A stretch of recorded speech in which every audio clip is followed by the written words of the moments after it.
Ringkasan lengkap film, Utusan Iblis, Dia yang Berada di Antara Kita. Film ini mengusung genre horor psikologis dan mengangkat isu kesehatan mental. Dengan cerita yang berfokus pada penyelidikan kasus pembunuhan yang melibatkan unsur-unsur supranatural. Film ini disutradarai oleh Dian Sunu Prastowo dan diproduksi oleh Diana Limbong. Berikut adalah daftar pemeran utama dalam film Utusan Iblis, Dia yang Berada di Antara Kita. Sarifa Danish sebagai Olivia, seorang psikiater yang menangani kasus Cantika. Dimas Aditya sebagai Randy, seorang petugas kepolisian yang bekerja sama dengan Olivia dalam penyelidikan. Cindy Nirmala sebagai Cantika, seorang ibu muda yang diduga membantai seluruh keluarganya. Della Dartian, Rizky Hanggono sebagai Sugeng, Resa Putri sebagai perawat yang terlibat dalam perawatan Cantika. Keinaya Messi Gusti sebagai Lea, Rizky Mochil. Rahel Mikaela, Audia Ananta, Laki Moniaga. Di sebuah desa terpencil yang dikenal dengan nama Kampung Rawasengon, penduduk hidup dalam ketenangan yang penuh misteri. Namun, beberapa bulan terakhir, kejadian-kejadian aneh mulai mengganggu kedamaian. Warga kerap mendengar suara tangisan di malam hari, melihat bayangan hitam di tepi hutan, dan menemukan hewan ternak mati dengan luka yang tak wajar. Sebuah kepercayaan lama tentang utusan iblis kembali menghantui pikiran mereka, sosok yang dipercaya sebagai perantara antara manusia dan kekuatan gelap. Prolog, bayangan di Rawasengon. Di tengah kabut pagi yang pekat, Kampung Rawasengon berdiri sunyi di tepi hutan yang gelap. Desa kecil itu dikelilingi oleh rawa-rawa yang terkenal mistis. Penduduknya hidup dalam keheningan penuh curiga.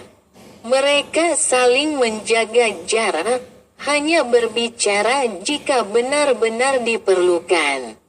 Ketakutan telah meresap dalam kehidupan sehari-hari sejak beberapa bulan terakhir. Suara tangisan di tengah malam, hewan ternak yang ditemukan mati dengan luka seperti bekas cakar, hingga sosok bayangan yang sering terlihat di tepi hutan membuat mereka yakin bahwa ada sesuatu yang lebih besar sedang mengancam mereka. Para tetua desa mulai mengingat cerita lama tentang utusan iblis, seorang manusia yang terikat dalam perjanjian gelap untuk melindungi desa dari bencana alam. Namun, ada konsekuensi besar. Setiap beberapa tahun, seseorang dari desa harus dikorbankan untuk mempertahankan perjanjian tersebut. Ketika korban mulai hilang satu persatu, ketakutan semakin memuncak. Bab 1. Pendeta Satrio dan Kedatangan Harapan. Pendeta Satrio tiba di desa pada pagi yang suram, diiringi bunyi gemerisik dedaunan dari angin yang dingin. Satrio adalah seorang pria muda berusia 30-an. Penuh idealisme dan keyakinan pada kekuatan iman. Sebagai pemuka agama baru yang ditugaskan di desa itu, ia percaya bahwa semua fenomena mistis dapat dijelaskan dengan logika dan keimanan. Namun, sambutan yang diterimanya tidak hangat. Sebagian besar penduduk hanya menatapnya dengan ekspresi dingin. Bu Sari, dukun desa yang memiliki pengaruh besar, adalah orang pertama yang mendekatinya. "Selamat datang, pendeta. Hati-hati di sini. Tidak semua yang Anda lihat adalah seperti yang terlihat," katanya dengan nada misterius. Satrio merasa tertantang. Baginya, ini adalah kesempatan untuk membawa perubahan, untuk membebaskan desa dari tahayul yang mengikat mereka. Dia mulai menjalankan tugasnya, membangun hubungan dengan warga, dan membangun kembali gereja kecil yang hampir runtuh. Di gereja inilah dia menemukan sebuah kitab tua, tersembunyi di balik altar. Kitab itu penuh dengan simbol aneh dan teks kuno yang sulit dimengerti. Dalam salah satu halaman, ia menemukan gambar sosok hitam bertanduk, yang digambarkan sebagai dia yang berada di antara kita. Bab 2, Pertemuan dengan Amara. Di tengah penyelidikannya, Satrio bertemu dengan Amara, seorang gadis remaja berusia 17 tahun.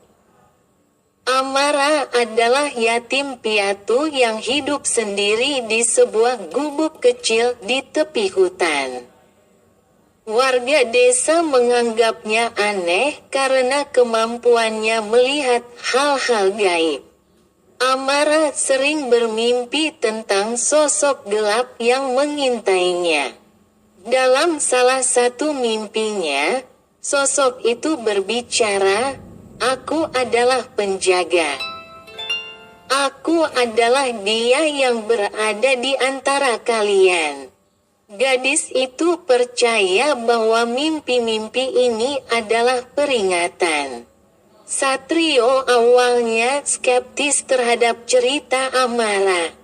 Tetapi ketika dia menunjukkan sebuah lokasi di hutan yang sering muncul dalam mimpinya, Satrio menemukan tanda-tanda ritual gelap, lingkaran api yang sudah padam, jejak kaki, dan sisa-sisa benda-benda persembahan.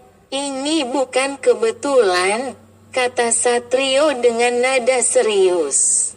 "Kita harus mencari tahu siapa yang melakukan ini." Bab 3, Misteri Bu Sari. Penyelidikan membawa Satrio pada fakta mengejutkan. Banyak warga desa yang diam-diam tunduk pada Bu Sari. Dukun desa itu tidak hanya seorang tabib, tetapi juga pemimpin spiritual yang dihormati oleh mereka yang percaya pada kekuatan gaib. Bu Sari adalah wanita tua dengan tatapan tajam yang seolah bisa menembus jiwa siapapun yang melihatnya. Dia tahu lebih banyak tentang perjanjian gelap itu daripada yang ia akui. Dalam sebuah pertemuan rahasia, dia memperingatkan Satrio, "Jangan mencoba menghentikan apa yang telah berlangsung selama ratusan tahun. Tanpa perjanjian ini, desa ini akan hancur." Namun, Satrio menolak untuk percaya. Baginya, keyakinan pada tahayul ini hanyalah bentuk penindasan. Ia mulai mengumpulkan bukti untuk mengungkap kebenaran. Tetapi setiap langkahnya dihalangi oleh warga yang takut pada Busari. Bab 4. Malam ritual. Pada malam bulan purnama, Amara mendapat penglihatan tentang sebuah ritual besar yang akan dilakukan di tengah hutan. Dia dan Satrio memutuskan untuk menyelinap dan menyaksikan apa yang sebenarnya terjadi. Mereka tiba di lokasi dan menyaksikan pemandangan yang mengejutkan. Lingkaran besar warga desa berkumpul di sekitar Busari, yang mengenakan jubah hitam dan memimpin ritual.